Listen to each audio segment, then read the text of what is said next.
Bobby screamed, first from anger, seeing his rented tux tore to shreds, then from pain as his brain registered the anguish of his sliced skin underneath.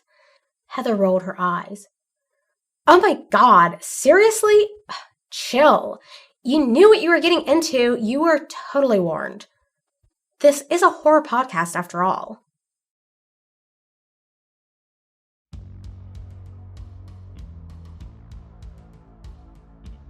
PseudoPod, episode 785 for November 19th, 2021. Closet Dreams by Lisa Tuttle. Hey y'all, welcome to PseudoPod, the weekly horror podcast. I'm Kitty, associate editor and your host. This week we have another story from Lisa Tuttle.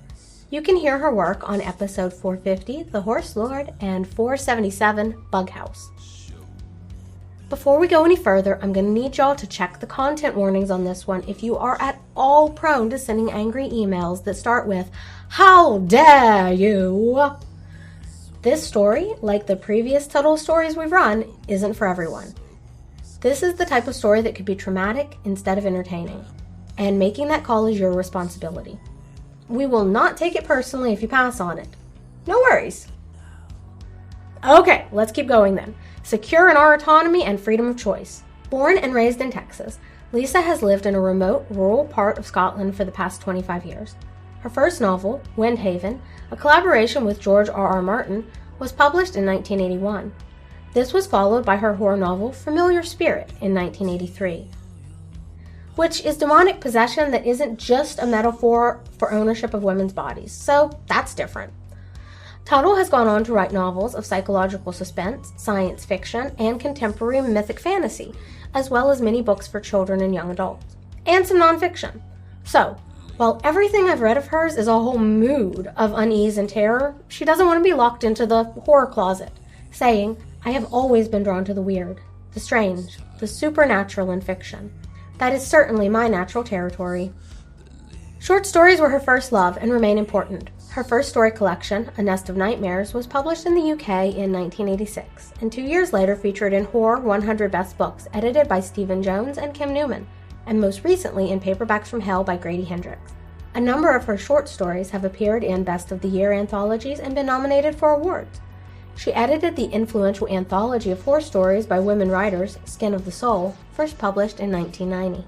Closet Dreams was originally published in Postscripts, was a finalist for the Stoker Award, and won the 2007 International Horror Guild Award. It was reprinted this year in Tuttle's new collection, The Dead Hours of Night. Your narrator this week is Julie Hooverson. Julie has been recording a ton of books for Audible.com, including Jake Bible's Dead Merc series, and the short novella for Brian McLean's Power Mage series, an unusual and very good fantasy series. She also just put out a book of Victorian photos called My Lady's Wardrobe, the first in a series aimed at gamers, costumers, and fans of steampunk who are looking for inspiration in garb. Just search her on Amazon or Audible. Now, we have a story for you, and we promise it's true.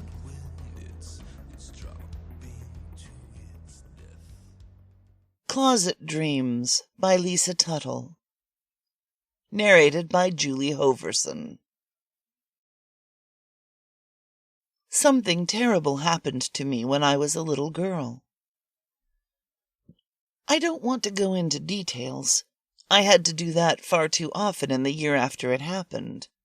First, telling the police everything I could remember, in the vain hope it would help them catch the monster. Then talking for hours and hours to all sorts of therapists, doctors, shrinks, and specialists brought in to help me. Talking about it was supposed to help me understand what had happened, achieve closure, and move on. I just wanted to forget. I thought that's what putting it behind me meant. But they said to do that, first I had to remember. I thought I did remember. In fact, I was sure I did. But they wouldn't believe what I told them. They said it was a fantasy, created to cover something I couldn't bear to admit. For my own good, and also to help the police catch that monster, I had to remember the truth. So I racked my brain and forced myself to relive my darkest memories, giving them more and more specifics, suffering through every horrible moment a second, third, and fourth time before belatedly realizing it wasn't the stuff the monster had done to me that they could not believe. There was nothing at all impossible about a single detail of my abduction, imprisonment, and abuse. Not even the sick particulars of what he called playing. I had been an innocent. It was all new to me. But they were adults, professionals who had dealt with too many victims. It came as no surprise to them that there were monsters living among us, looking just like ordinary men, but really the worst kind of sexual predator. The only thing they did not believe in was my escape. It could not have happened the way I said. Surely I must see that. But it had. When I understood what they were questioning, it made me first tearful and then mad. I was not a liar. Impossible or not, it had happened, and my presence there telling them about it ought to be proof enough. One of them, her name escapes me, but she was an older lady who always wore turtleneck sweaters or big scarves, and who reminded me a little of my granny with her high cheekbones, narrow blue eyes, and gentle voice, told me that she knew I wasn't lying. What I had described was my own experience of the escape, and true on those terms. But all the same, I was a big girl now, and I could surely understand that it could not have happened that way in actuality. She said I could think of it like a dream. The dream was my experience, what happened inside my brain while I was asleep, but something else was happening at the same time. Maybe if we worked with the details of my dream, we might get some clues as to what that was. She asked me to tell her something about my dreams. I told her there was only one. Ever since I'd escaped, I'd had a recurring nightmare, night after night, unlike any dream I'd ever had before, twice as real and 10 times more horrible. It went like this. I'd come awake in darkness too intense for seeing, my body aching, wooden floor hard beneath my naked body, the smell of dust and ancient varnish in my nose, and my legs would jerk, a spasm of shock before I returned to lying motionless again, eyes tightly shut, trying desperately, against all hope, to fall back into the safe oblivion of sleep. Sometimes it was only a matter of seconds before I woke again in my own bedroom, where the light was always left on for just such moments. But sometimes I would seemingly remain in that prison for hours before I could wake. Nothing ever happened. I never saw him. There was just the closet, and that was bad enough. The true horror of the dream was that it didn't seem like a dream, and so turned reality inside out, stripping my illusory freedom from me. When I was much younger, I'd made the discovery that I guess most kids make, that if you can only manage to scream out loud when you're dreaming, especially when you've started to realize that it is just a dream, you'll wake yourself up. But I never tried that in the closet dream. I didn't dare. The monster had taught me not to scream. If I made any noise in the closet, any noise loud enough for him to hear from another room, he would tape my mouth shut and tie my hands together behind my back. I knew I was his prisoner. Before he did that, it wouldn't have occurred to me that I still had some freedom. so I didn't scream. I guess the closet dream didn't offer much scope for analysis. She tried to get me to recall other dreams, but when I insisted I didn't have any, she didn't press. Instead, she told me that it wouldn't always be that way, and taught me some relaxation techniques that would make it easier to slip into an undisturbed sleep. It wasn't only for my peace of mind that I kept having these sessions with psychiatrists. Anything I remembered might help the police. Nobody but me knew what my abductor looked like. I'd done my best to describe him, but my descriptions, while detailed, were probably too personal, intimate, and distorted by fear. I had no idea how an outsider would see him. I rarely even saw him dressed. I didn't know what he did for a living, or where he lived. I was his prisoner for nearly 4 months, but I'd been unconscious when he took me into his house, and all I knew of it, all I was ever allowed to see, was 1 bedroom, bathroom, and closet. Under careful questioning from the police, with help from an architect, a very vague and general picture emerged. It was a single-story house on a quiet residential street, in a neighborhood that probably dated back to the 1940s, or even earlier. Nobody had used bathroom tiles like that since the 1950s. The small size of the closet dated it, and so did the thickness of the internal doors. There were no houses like that in my parents' neighborhood, and all the newer subdivisions in the city could be ruled out. But that still left a lot of ground. It was even possible, since I had no idea how long I'd been unconscious in the back of his van after he grabbed me, that the monster lived and worked in another town entirely. I wanted to help them catch him, of course.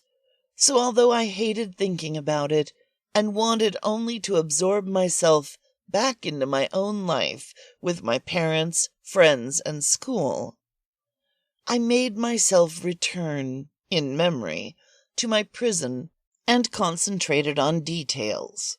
But what was most vivid to me, the smell of dusty varnish, or the pictures I thought I could make out in the grain of the wood floor, a crack in the ceiling, or the low roaring surf sound made by the central air conditioning at night, did not supply any useful clues to the police. 5 mornings a week, the monster left the house and stayed away all day. He would let me out to use the bathroom before he left, and then lock me into the closet. He'd fixed a sliding bolt on the outside of the big heavy closet door, and once the door was shut and he slid the bolt home, I was trapped. But that was not enough for him. He added a padlock to which he carried the only key. As he told me, if he didn't come home to let me out, I would die inside that closet of hunger and thirst. So I had better pray nothing happened to him, because if it did, no one would ever find me. That padlock wasn't his last word in security, either. He also locked the bedroom door, and before he left the house, I always heard an electronic beeping sound I recognized as being part of a security system. He had a burglar alarm, as well as locks on everything that could be secured shut. All he left me with in the closet was a plastic bottle full of water, a blanket, and a child's plastic potty that I couldn't bear to use.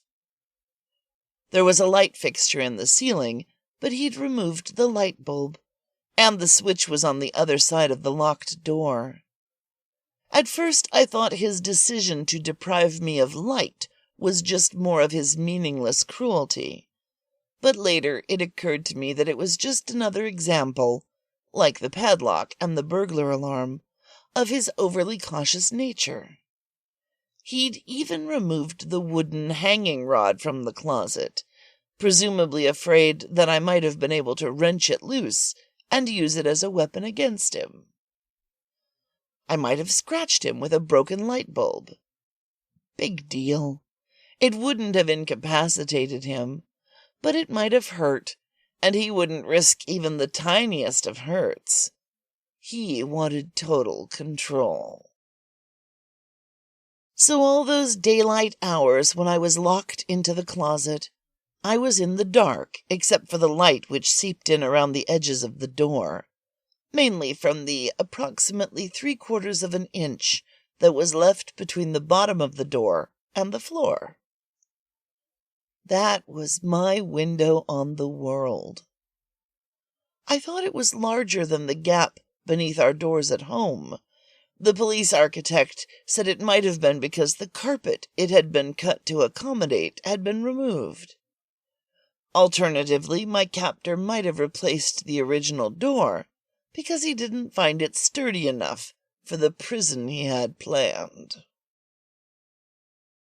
Whatever the reason, I was grateful that the gap was wide enough for me to look through. I would spend hours sometimes lying with my cheek flat against the floor, peering sideways into the bedroom, not because it was interesting, but simply for the light and space that it offered in comparison to the tiny closet. When I was in the closet, I could use my fingernails to scrape the dirt and varnish from the floorboards, or make pictures out of the shadows all around me.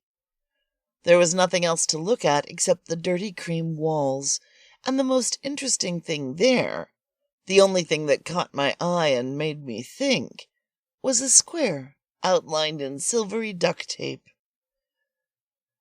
I knew what it was, because there was something very similar on one wall of my closet at home, and my parents had explained to me that it was only an access hatch, so a plumber could get at the bathroom plumbing, in case it ever needed to be fixed.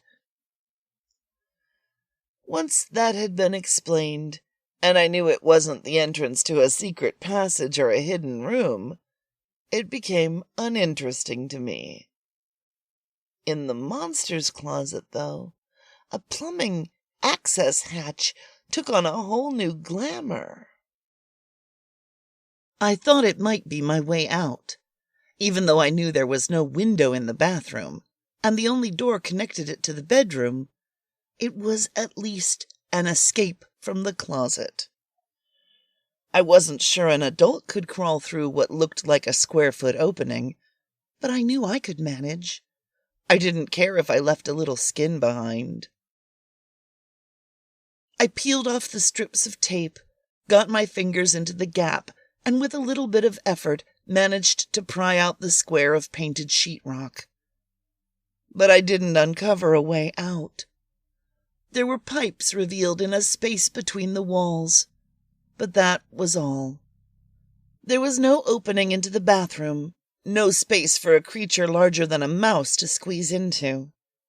And I probably don't need to say that I didn't find anything useful left behind by a forgetful plumber.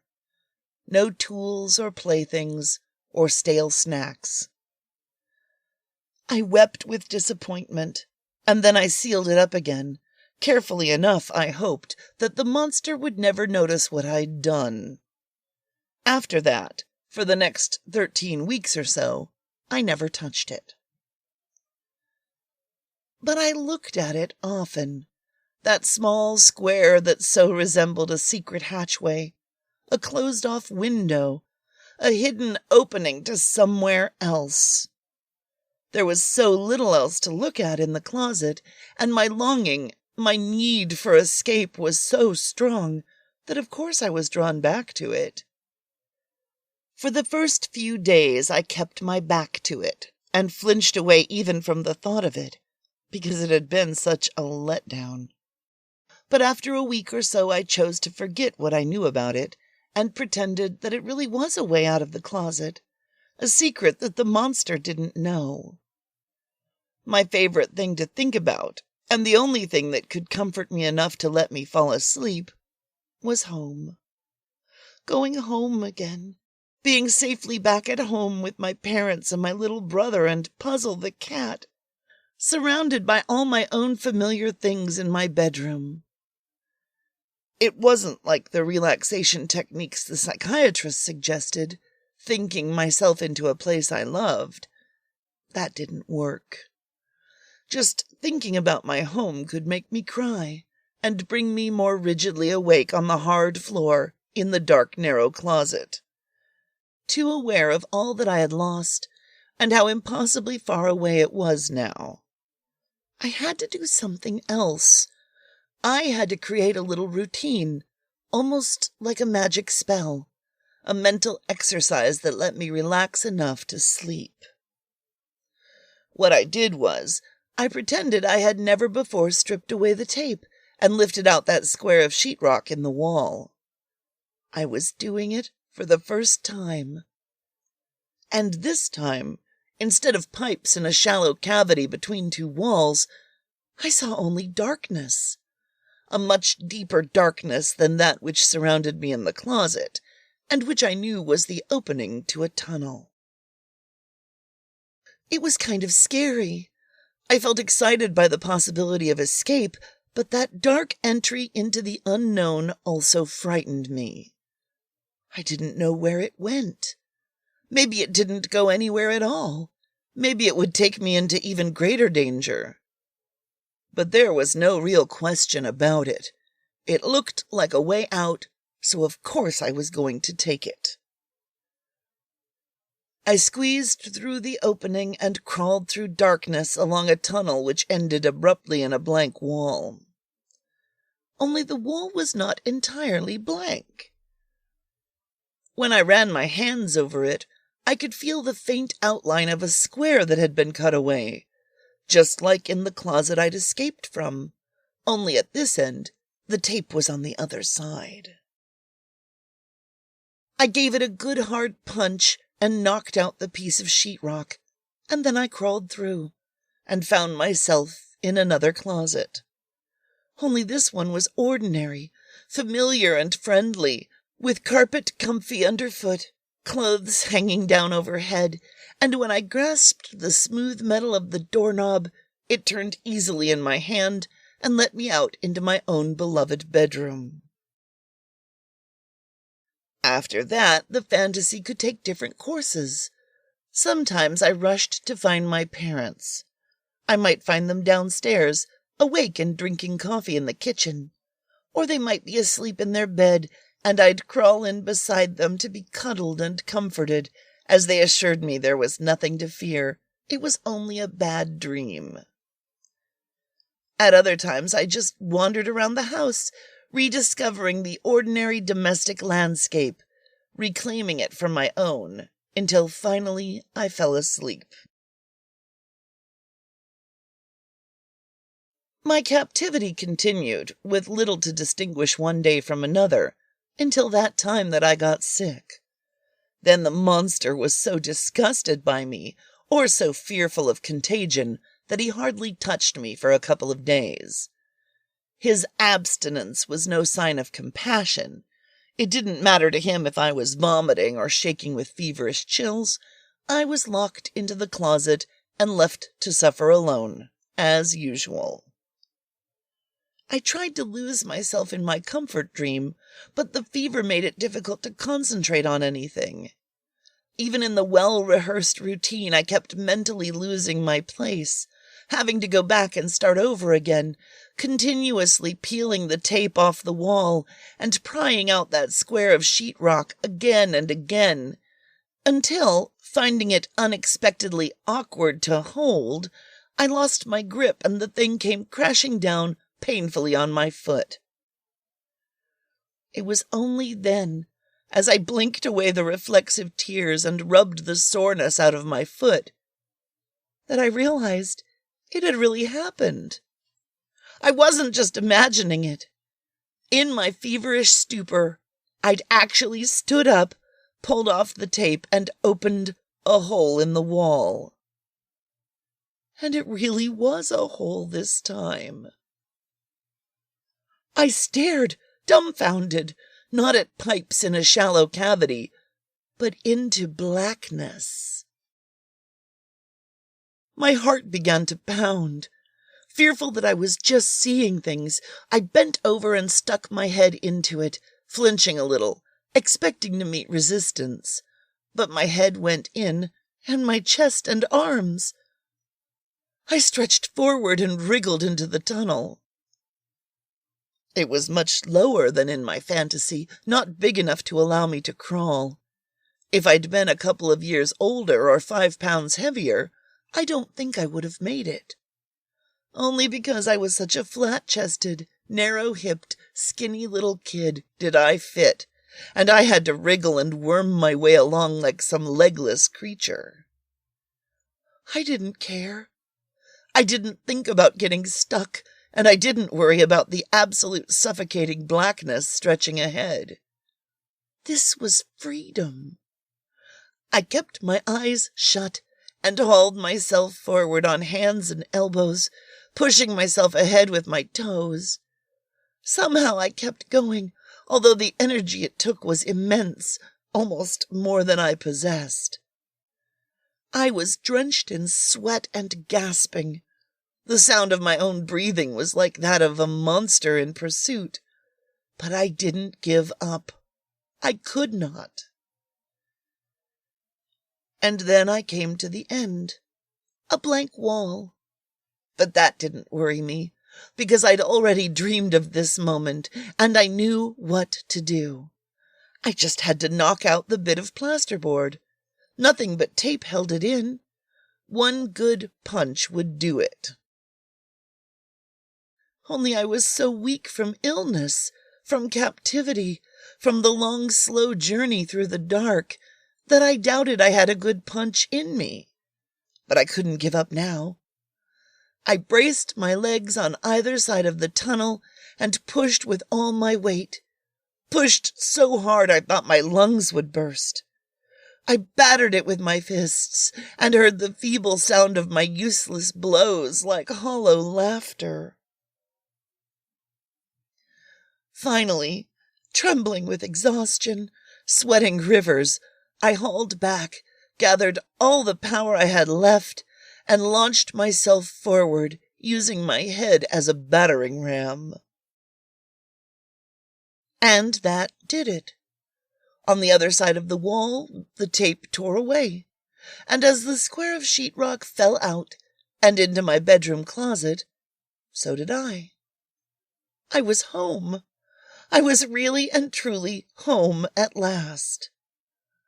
I wanted to go running and calling for my mother, but first I stopped to repair the wall, carefully fitting the square of sheetrock back into place and restoring the pieces of tape that had held it in, smoothing over the torn bits as best I could. It seemed important to do this, as if I might be drawn back along through the tunnel, back to that prison house if I didn't seal up the exit. By the time I finished that, I was exhausted. I walked out of the closet, tottered across the room to my bed, pulled back the sheet and lay down, naked as I was. It was there, like that, my little brother found me a few hours later. Even I knew my escape was impossible. At least it could not have happened in the way I remembered. Just to be sure, my parents opened the plumbing access hatch in my closet, to prove that's all it was. There was no tunnel, no way in or out. Yet I had come home. My parents, and I guess the police too, thought the monster had been frightened by my illness into believing I might die, and had brought me home. Maybe he'd picked the locks. We didn't have a burglar alarm. Or maybe, because a small window in one of the upstairs bathrooms turned out to have been left unfastened, he'd carried me up a ladder and pushed me through. My memory was only a feverish dream. Did it matter that I couldn't remember what really happened? My parents decided it did not, and that the excruciating regime of having to talk about my ordeal was only delaying my recovery, and they brought it to an end. The years passed. I went to a new junior high, and then on to high school. I learned to drive. I started thinking about college. I didn't have a boyfriend, but it began to seem like a possibility. I'm not saying I forgot what had happened to me, but it was no longer fresh. It wasn't present. It belonged to the past, which became more and more blurred and distant as I struck out for adulthood and independence. The only thing that really bothered me, the real continuing legacy of those few months when I'd been the monster's prisoner and plaything, were the dreams. Or I should say dream, because there was just the one, the closet dream. Even after so many years, I did not have ordinary dreams. Night after night, and it was a rare night it did not happen, I fell asleep, only to wake suddenly and find myself in that closet again. It was awful, but I kind of got used to it. You can get used to almost anything. So when it happened, I didn't panic, but tried practicing the relaxation techniques I'd been taught when I was younger, and eventually, sometimes it took just a few minutes, while other nights it seemed to take hours, I escaped back into sleep. One Saturday, a few weeks before my 17th birthday, I happened to be in a part of town that was strange to me. I was looking for a summer job and was on my way to a shopping mall I knew only by name, and somehow or other, because I wanted to avoid the freeways, I got a little lost. I saw a sign for a U-totem and pulled into the parking lot to figure it out. Although I had an indexed map book, I must have been looking on the wrong page. After a few hot, sweaty minutes of frustration, I threw it down and got out of the car, deciding to go into the store to ask directions and buy myself a drink to cool me down. I had just taken a Dr. Pepper out of the refrigerator cabinet when something made me look around. It was him. The monster was standing in the very next aisle, a loaf of white bread in one hand as he browsed a display of chips and dips. My hands were colder than the bottle. My feet felt very far away from my head. I couldn't move, and I couldn't stop looking at him. My attention made him look up. For a moment he just looked blank and kind of stupid, his lower lip thrust out and shining with saliva. Then his mouth snapped shut as he tensed up, and his eyes kind of bulged, and I knew that he'd recognized me, too. I dropped the plastic bottle and ran. Somebody said something. I think it was the guy behind the counter, but I didn't stop. I didn't even pause, just hurled myself at the door and got out. I couldn't think about anything but escape. It never occurred to me that he might have had more to fear than I did, that I could have asked the guy behind the counter to call the police, or just dialed 911 myself on my cell. All that was too rational, and I was way too frightened to reason. The old animal brain, instinct, had taken over, and all I could think of was running away and hiding. I was so out of my mind with fear that instead of going back to my car, I turned in the other direction, ran around to the back of the store, then past the dry cleaners next door, and hid myself, gasping for breath in the torrid afternoon heat, behind a dumpster. Still panting with terror, shaking so much I could barely control my movements, I fumbled inside my purse, searching for my phone. My hands were so cold I couldn't feel a thing. Impatient, I sank into a squat and dumped the contents on the gritty cement surface, found the little silver gadget, and snatched it up. Then I hesitated. Maybe I shouldn't call 911. That was supposed to be for emergencies only, wasn't it? Years ago, the police had given me a phone number to call if I ever remembered something more, or learned something that might give them a handle on the monster's identity. That number was pinned to the bulletin board in the kitchen, where I saw it every single day. It was engraved on my memory still. Although I'd never used it, I knew exactly what numbers to press. But when I tried, my fingers were so stiff and clumsy with fear that I kept messing up. I stopped and concentrated on calming myself. Looking around the side of the dumpster, I could see a quiet, tree-lined residential street.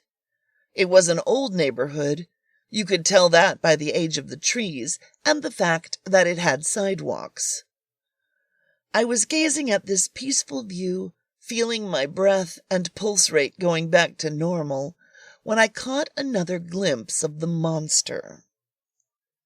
Immediately I shrank back and held my breath, but he never looked up as he walked, hunched a little forward as he clutched a brown paper bag to his chest, eyes on the sidewalk in front of him. He never suspected my eyes were on him, and as I watched his jerky, shuffling progress, as if he wanted to run but didn't dare, I realized how much our encounter had rattled him. All at once I was calmer. He must know I would call the police, and he was trying to get away, to hide. That he was on foot told me he must live nearby. Probably the clerk in the convenience store would recognize him as a local, and the police would not have far to look for him. But that was only if he stayed put. What if he was planning to leave? He might hurry home, grab a few things, jump in the car, and lose himself in another city where he'd never be found. I was filled with a righteous fury. I was not going to let him escape. He'd just passed out of sight when I decided to follow him. I kept well back and off the sidewalk, darting in and out of the trees, keeping to the shade, not because I was afraid, but because I didn't want to alert him. I was determined to find out where he lived, to get his address and the license number of his car, and then I'd hand him over to the police. After 2 blocks, he turned onto another street. I hung back, looking for the name of it, but the street sign was on the opposite corner where the lacy fronds of a mimosa tree hung down, obscuring it. That didn't really matter. All I had to do was tell the police his house was 2 blocks off Montrose. Was that the name? All at once I was uncertain of where I'd just been. The name of the thoroughfare the U-totem was on, where I'd left my car. But I could find my way back and meet the police there, just as soon as I saw which house the monster went into. So I hurried after, suddenly fearful that he might give me the slip, and I was just in time to see him going up the front walk of a single-story, pink brick house, digging into his pocket for the key to the shiny black front door. I made no effort to hide now, stopping directly across the street in the open beneath the burning sun. I looked across at the raised curbstone where the house number had been painted. But the paint had been laid down a long time ago and not renewed. Black and white had together faded into the gray of the concrete, and I couldn't be sure after the first number, definitely a 2, if the next 3 were 6s or 8s, or some combination. As he slipped the key into the lock, the monster suddenly turned his head and stared across the street. He was facing me, looking right at me, and yet I had the impression he didn't see me watching him, because he didn't look scared or worried any more. In fact, he was smiling. a horrible, familiar smile that I knew all too well. I raised the phone to summon the police, but my hand was empty. I grabbed for my purse, but it had gone too. There was no canvas strap slung across my shoulder. As I groped for it, my fingers felt only skin, my own naked flesh. Where were my clothes? How could I have come out without getting dressed? The smells of dust and ancient varnish and my own sour sweat filled my nose, and I began to tremble as I heard the sound of his key in the lock and woke from the dream that was my only freedom, and remembered. Something terrible happened to me when I was a little girl. It's still happening.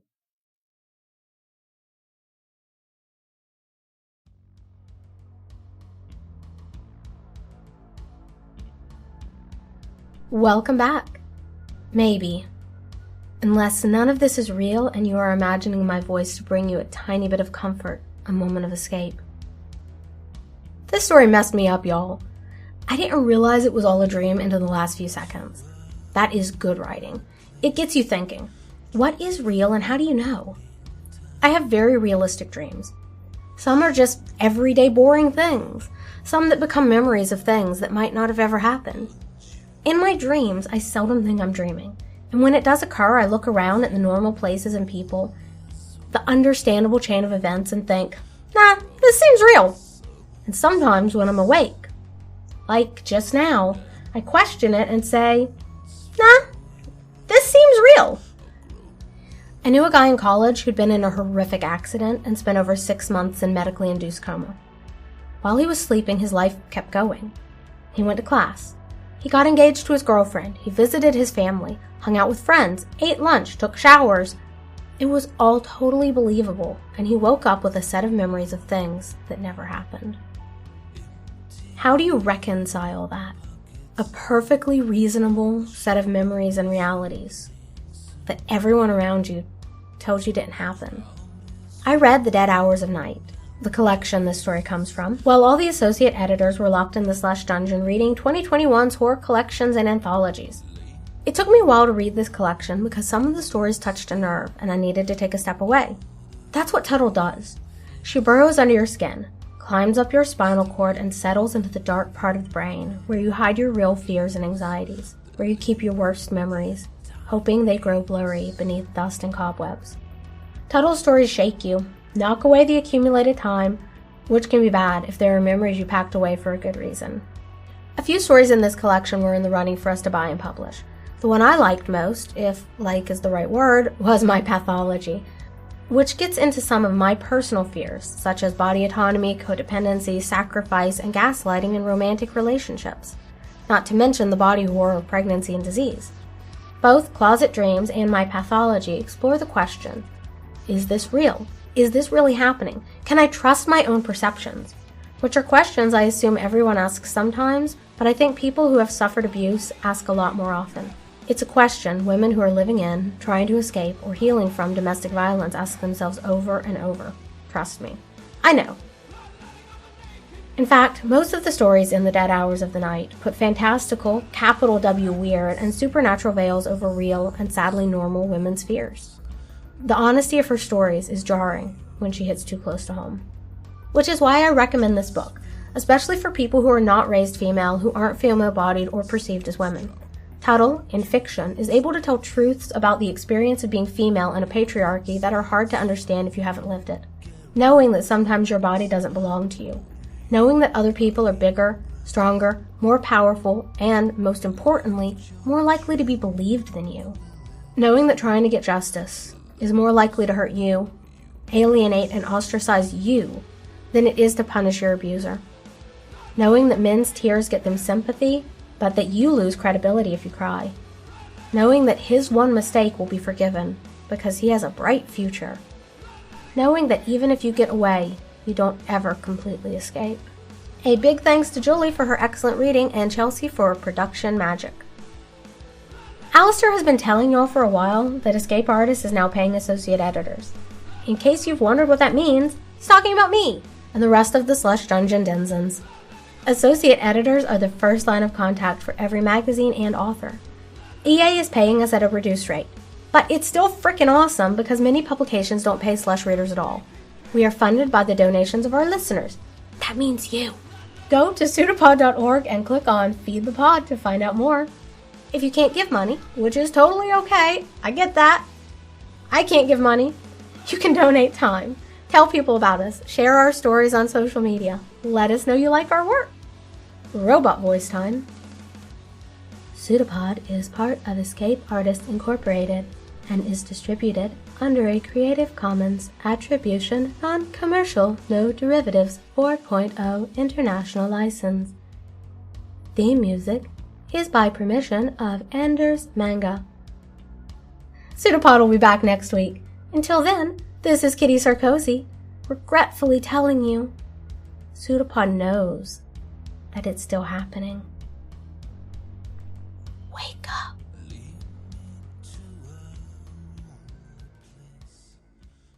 It's a pseudopod. It's a big foot. It's all about podcasts these days.